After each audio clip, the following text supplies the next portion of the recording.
Hi everyone, welcome and welcome back to my channel. So in this video, I'm going to share the productivity and reproductive efficiency of farm animals. So first हमारा genetics जो है काफ़ी fundamental role play करता है ताकि किसी भी हमारा जो एनिमल है उसकी प्रोडक्टिविटी या रिप्रोडक्टिव पोटेंशियल को हम डिटरमाइन कर सकें। सुपीरियर जेनेटिक्स लीड करता है हायर प्रोडक्टिविटी और इम्प्रूव रिप्रोडक्टिव एफिशिएंसी में। पहला है हेरिडिटी ट्रेट, जिससे कि हमें पता लगेगा कि मिल्क प्रोडक्शन, ग्रोथ रेट, उसका कैकस क्वालिटी और साथ ही साथ रिप्रोडक्टिव परफॉर्मेंस क्या है। मिल्क प्रोडक्ट किसी भी डेयरी एनिमल में जो रेट होता है मिल्क इल्ड का, फैट कंटेंट उसका, डिजीज रेसिस्टेंट और इनहेरिटेड सिग्निफिकेंटली अफेक्टेड प्रोडक्टिविटी, ये सारी जो चीज़ें हेरिडिटी ट्रेट के अंदर आती हैं। In meat animals, genetic factors affect the growth rate, feed conversion efficiency and the meat quality. जो भी हमारे मीट एनिमल्स होते हैं उनमें जो जेनेटिक फैक्टर्स हैं उनका ग्रोथ रेट, उनका जो बढ़ने का रेट है वो किस रेट से कन्वर्ज कर रहे हैं, साथ ही साथ मीट की क्वालिटी क्या है, इन सारी चीज़ों को अफेक्ट करते हैं। रिप्रोडक्टिव परफॉर्मेंस, जेनेटिक जो है इन्फ्लुएंस करता है किसी भी ट्रेट का, उसमें क्या फर्टिलिटी जो है उसे, साथ ही साथ कार्विंग इंटरवल्स को और कंजप्शन रेट को भी इन्फ्लुएंस करता है। कुछ ब्रीड जो है मोर प्रोलिफिक होते हैं, एफिशिएंट होते हैं रिप्रोडक्शन से, मतलब बाकियों के कंपैरिजन में कुछ काफ़ी प्रोलिफिक होते हैं और एफिशिएंट भी होते हैं। सेकंड है हमारे पास जेनेटिक सिलेक्शन। पहला था heredity trait and the second है जेनेटिक सिलेक्शन। जेनेटिक सिलेक्शन में ब्रीडिंग प्रोग्राम्स के बारे में देखते हैं। Selecting animals with the superior genetic trait for the breeding can improve the overall productivity and reproductive efficiency over generations.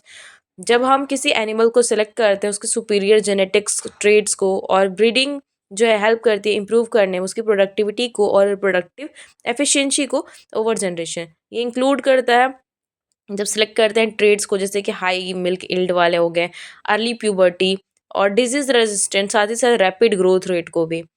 Inbreeding, excessive inbreeding जो है उससे हमारी जो जेनेटिक डाइवर्सिटी वो रिड्यूस हो जाता है, और जो इनब्रीडिंग डिप्रेशन है इससे गुजरना पड़ता है हमारे एनिमल्स को, जो कि निगेटिवली इम्पैक्ट करता है प्रोडक्टिविटी को भी और रिप्रोडक्टिव परफॉर्मेंस को भी। सो फर्स्ट हमने जेनेटिक्स पढ़ लिया। जेनेटिक्स में दो टर्म्स थे, heredity trait and genetics selection. Heredity trait में मिल्क का प्रोडक्शन इफेक्ट हो रहा था, ग्रोथ और कैरकस क्वालिटी भी इफेक्ट हो रही थी, साथ ही साथ रिप्रोडक्शन परफॉर्मेंस भी इफेक्ट हो रहा था। जेनेटिक सिलेक्शन में breeding program and inbreeding के बारे में हमने जाना। Okay, nutrition. प्रॉपर न्यूट्रिशन जो है एसेंशियल है ताकि health, growth, reproductive efficiency animals की मेंटेन हो सके। एंड जो न्यूट्रिशनल डेफिशिएंसीज होती है इम्बैलेंस क्रिएट करती हैं, जिससे कि उनकी प्रोडक्टिविटी और फर्टिलिटी भी पुअर हो जाती है। तो न्यूट्रिशन के लिए हमें एनर्जी और प्रोटीन की काफ़ी ज़्यादा इंपॉर्टेंट होती है हमारे एनिमल्स के लिए। तो एनर्जी और प्रोटीन के लिए हमें क्या चाहिए होगा, एनर्जी इनटेक और प्रोटीन के लिए। सो एनर्जी इनटेक के लिए एनिमल जो है रिक्वायर्ड करते हैं सफिशिएंट एनर्जी मेंटेन करने के लिए, जिससे कि अगर सफिशिएंट एनर्जी वो मेंटेन कर पा रहे, जैसे कि ग्रोथ, लैक्टेशन, रिप्रोडक्शन, ये सारी चीज़ें अच्छी तरीके से हो सकती हैं। एनर्जी जो है वो डिराइव होती है प्राइमरली कार्बोहाइड्रेट से, फैट से। तो अगर डाइट में कार्बोहाइड्रेट और फैट्स है तो इससे प्रॉपर वे में एनर्जी जो है डिराइव्ड होगी। And insufficient energy intake can lead to reduce the milk production. अगर एनर्जी अगर हम देखेंगे कि अगर इनसफिशिएंट उन्हें डाइट दी जा रही है तो उनका मिल्क प्रोडक्शन भी रिड्यूस हो जाएगा, और साथ ही साथ उनका ग्रोथ भी पुअर हो जाएगा, और प्यूबर्टी में भी डिले हो सकती है, इनफर्टिलिटी भी देखने को मिल सकती है। प्रोटीन, एडिक्वेट प्रोटीन, अगर प्रॉपर अमाउंट में उन्हें प्रोटीन दिया जा रहा है तो मसल्स का ग्रोथ भी अच्छा होगा, मिल्क का प्रोडक्शन अच्छा होगा, साथ ही साथ ओवरऑल हेल्थ के लिए भी काफ़ी ज़्यादा बेटर होगा। प्रोटीन की अगर डेफिशिएंसी हो जाती है तो ग्रोथ जो है वो रिड्यूस हो जाती है, कम हो जाती है, फर्टिलिटी भी रिड्यूस हो जाती है, साथ ही साथ इम्यून फंक्शन भी रिड्यूस हो जाता है। Minerals and vitamins, calcium and phosphorus, these minerals are essential for the bone health. ये बोन के हेल्थ के लिए काफ़ी इंपॉर्टेंट है, रिप्रोडक्शन में भी इनका अच्छा रोल है, लैक्टेशन में भी काफ़ी अच्छा रोल प्ले करते हैं। अगर कैल्शियम और फास्फोरस की डेफिशिएंसी हो जाती है तो रिप्रोडक्टिव फेलियर्स देखने को मिल सकते हैं, कंसीव नहीं कर पाएगा जो भी एनिमल होगा हमारा, और कार्विंग में भी उसे बहुत दिक्कत होगी।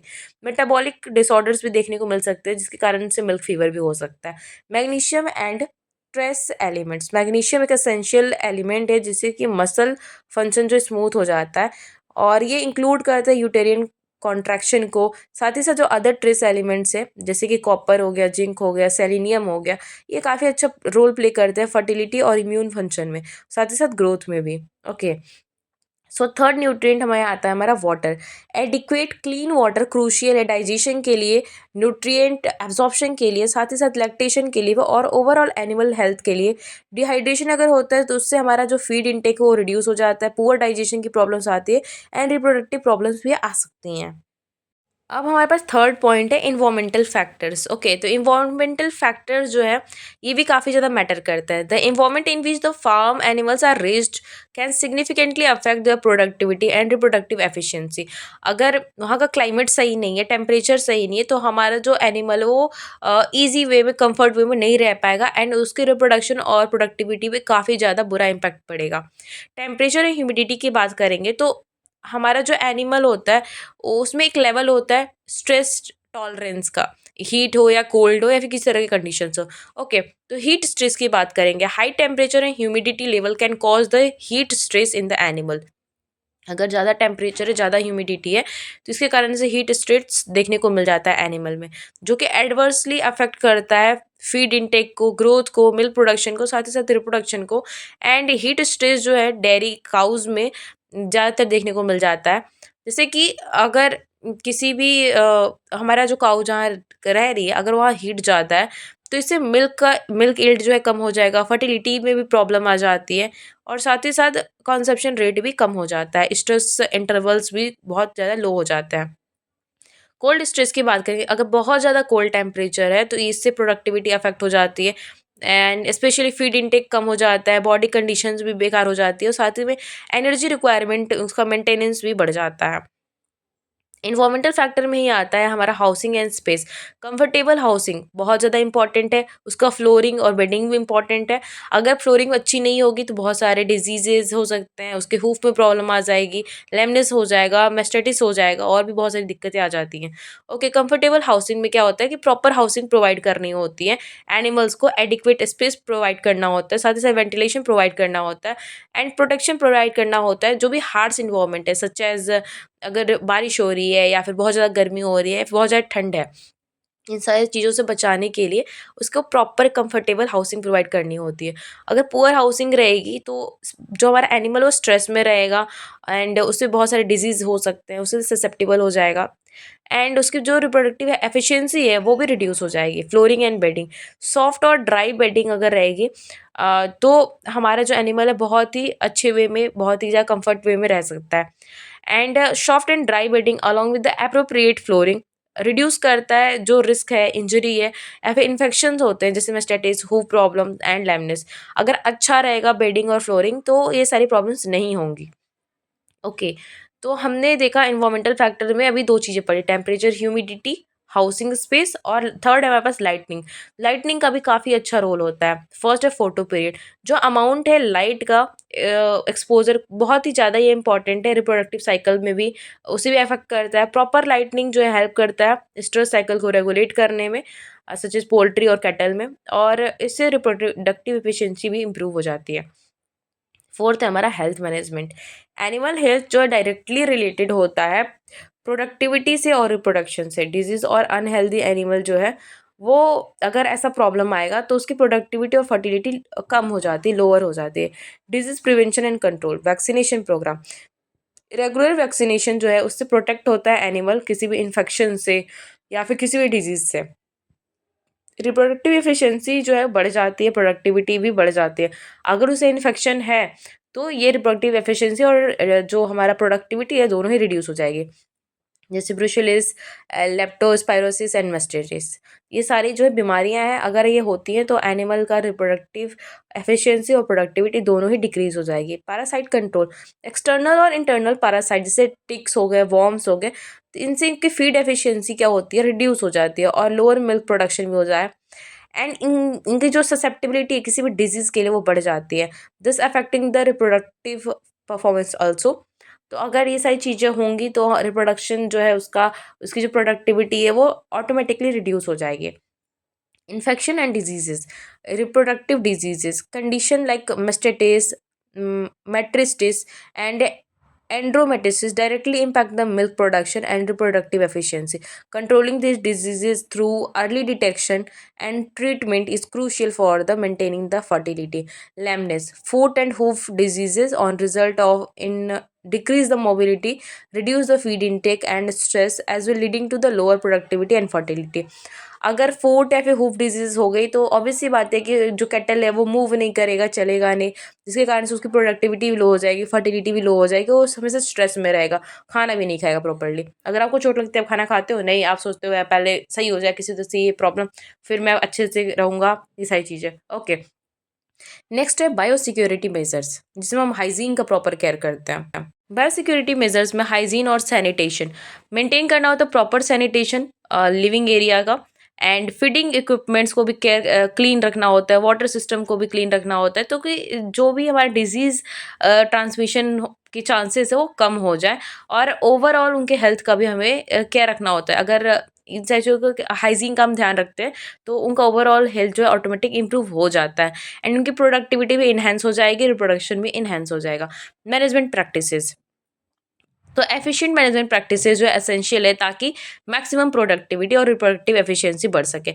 ब्रीडिंग मैनेजमेंट, टाइमली अगर ब्रीडिंग कर रहे हैं, प्रॉपर सिंक्रोनाइज वे में हम ब्रीडिंग कर रहे हैं, साइकिल्स जो है प्रॉपर है, हार्मोनल ट्रीटमेंट हो रही है, एंड जो स्ट्रेस डिटेक्शन टेक्निक्स हैं वो भी इंश्योर हो रही हैं that the animal are breed at the optimal time, improving the conception rates and reducing the calving intervals.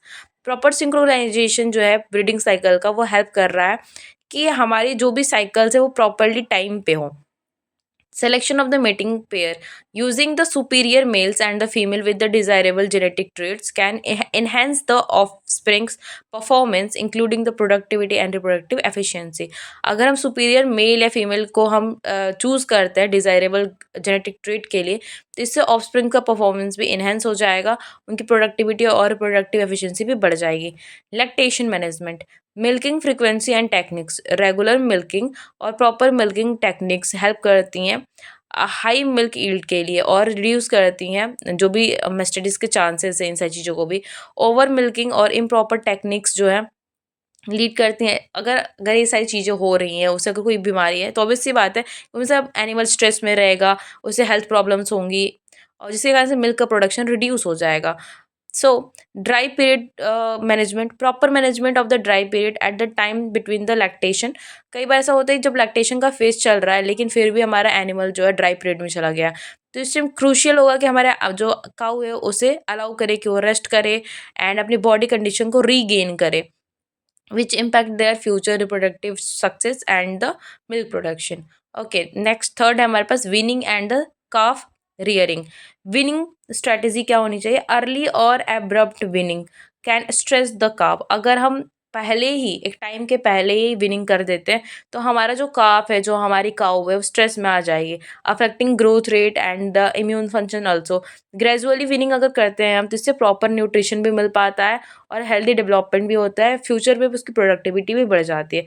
Calf nutrition, ensuring that the calf receive the adequate colostrum and a balanced diet post weaning। Weaning के बाद में हमारा जो काफ है उसे proper way में इसे एक एडिक्वेट अमाउंट में कोलेस्ट्रॉल दिया जाता है, बैलेंस डाइट दिया जाता है। Set the foundation for the their growth and the function future productive performance. इसके लिए हमें ज़रूरी है कि उसका जो ग्रोथ प्रॉपर हो और उसकी रिप्रोडक्टिव परफॉर्मेंस बढ़े, इसलिए हमें प्रॉपर उसका केयर करना होता है, कोलेस्ट्रॉल की फीडिंग करानी होती है।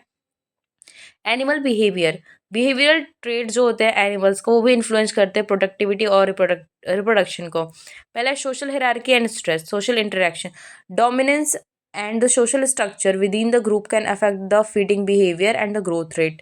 Stress from the social conflict can lead to reduce the feed intake and slower growth and the lower reproductive efficiency। अगर सोशल स्ट्रक्चर्स की बात करेंगे, अगर उनका ग्रुप में ऐसे फीडिंग बिहेवियर में या फिर ग्रोथ रेट में कुछ डोमिनेंस दिख रहा है तो वो भी स्ट्रेस में जा सकते हैं, एंड उसके बाद फीड इनटेक भी उनका कम हो सकता है, जिसके कारण से उनका ग्रोथ स्लो हो जाएगा, रिप्रोडक्टिव एफिशिएंसी भी स्लो हो जाएगी। हैंडलिंग एंड टेम्परामेंट, स्ट्रेस अगर हो रही है तो उसके कारण से हैंडलिंग भी प्रॉपर नहीं होगी एंड उन्हें फियर रहेगा, जिसके कारण से उनकी फर्टिलिटी भी रिड्यूस हो जाएगी, ग्रोथ रिड्यूस हो जाएगा, मिल्क भी रिड्यूस हो जाएगा। एंड पॉजिटिव और काम अगर हैंडलिंग करते हैं हम अच्छे वे में, मतलब बिना हमने कैटल को मारे पीटे, एकदम अच्छे से नॉर्मली शांति से पीसफुल इन्वायरमेंट में अगर हम का केयर करते हैं, तो इससे क्या होगा, प्रोडक्टिविटी बढ़ेगी एंड हमारा प्रोडक्शन भी ऑटोमेटिकली बढ़ेगा। सेकेंड हमारा stress detection and the mating behaviour.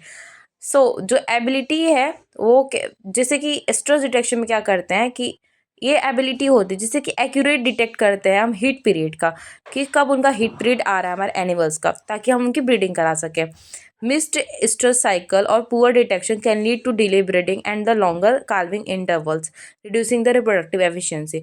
अगर जो इनका ओनर है या फिर जो भी इनका टेक केयर कर रहा है, अगर उसने स्ट्रेस साइकिल को मिस कर दिया तो ऑब्वियस सी बात है कि पुअर डिटेक्शन हुआ, जिसके कारण से उनकी ब्रीडिंग में लेट होगा और कार्विंग इंटरवल भी बढ़ जाएगा, जिसके कारण से उनका रिप्रोडक्टिव एफिशिएंसी भी रिड्यूस हो जाएगा। एंड हमारे पास अब है मेटिंग बिहेवियर। तो हेल्दी मेटिंग बिहेवियर होना चाहिए, including the interest in the opposite sex and the essential for the ensuring the successful conception. Okay, so technical advancement में क्या होना चाहिए, मॉडर्न टेक्नोलॉजी को अगर इन्हेंस करते हैं तो प्रोडक्टिविटी और रिप्रोडक्टिव एफिशिएंसी भी बढ़ जाती है।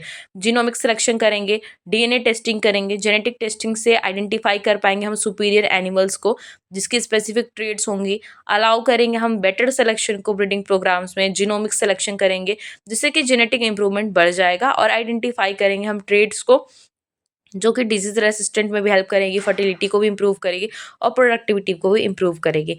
रिप्रोडक्टिव टेक्नोलॉजी में क्या है, तो हमने और पहले भी पढ़ रखा है कई सारे टेक्निक्स, जिसमें कि एम्ब्रियो ट्रांसफर होता है, हार्मोनल सिंक्रोनाइजेशन होता है, आर्टिफिशियल इंसेमिनेशन होता है। आर्टिफिशियल इंसेमिनेशन जो है जेनेटिक पूल को इंप्रूव करता है, अलाउ करता है सुपीरियर साइट्स को यूज़ करते हैं हम, और जिससे कि जो कि नॉर्मल हमारे लोकल एरिया में अवेलेबल नहीं है, फिर भी हमें एक न्यू जेनेटिकल ट्रेड्स मिल जाते हैं प्रॉपर। अगर आर्टिफिशियल इंसेमिनेशन टेक्निक को यूज़ करते हैं तो टाइमली हमारा जो कंसेप्शन रेट है वो इम्प्रूव हो जाता है। एम्ब्रियो ट्रांसफर में हम अलाउ करते हैं रैपिड मल्टीप्लिकेशन के लिए हायर क्वालिटी के जेनेटिक्स को, ताकि हम एम्ब्रियो को ट्रांसफ़र कर सकें जो सुपीरियर एनिमल होगा उससे सैरोगेट मदर में। हार्मोनल सिंक्रोनाइजेशन में क्या करते हैं कि हार्मोनल ट्रीटमेंट करते हैं, सिंक्रोनाइज़ करते हैं एस्ट्रोस साइकिल को फीमेल में एंड इम्प्रूव करते हैं उसकी ब्रीडिंग एफिशिएंसी को। सो गाइज़, आज के वीडियो में बस इतना ही। रिप्रोडक्टिव एंड प्रोडक्टिव एफिशिएंसी कैसे बढ़ सकती है, तो ये 7 हमारे पास टेक्निक थे, इनके सब यूनिट्स भी हैं एंड इसके सब ग्रुप्स के बाद में इसमें और भी कुछ पार्ट्स थे, इसके टेक्निक्स है। आई होप आपको ये वीडियो अच्छी लगी होगी, एंड अच्छी लगी तो don't forget to like, subscribe and share. Love you all, bye bye, see you soon in next video.